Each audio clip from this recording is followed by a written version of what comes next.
12-apreldan 19-mayga qadar 60 milliondan ziyod savdoni kim qildi deb o'ylaysiz? Mana shu 15 yoshli Abdurahmon qilgan. Abdurahmon, Yandexda foyda qanday? Foyda zo'r bo'ladida, 38%.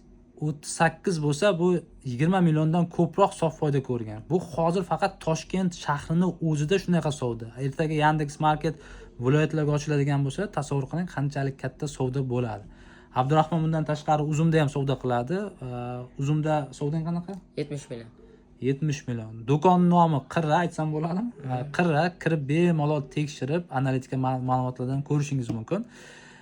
Abdurahmon kelganda men o'shayapman. Nimaga? Mana shu narsasi uchun.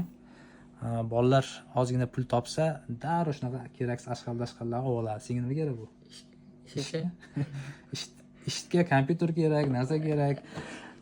Mayli, yosh bola bolaligini qiladi. Lekin men bir narsani o'rgataman. Pul topganda har doim biznes qachon xavfsiz nuqtasiga chiqarish kerak, faqat biznesga tikish kerak. Undan keyin pulni nimaga ishlatishni bilmay qolganingizda mana shunaqa ashqal-dashqallar olsa bo'ladi. Sotib biznesga tiqasanmi? Bu bankda-ku. Bo'lmay qolsa sotaveraman.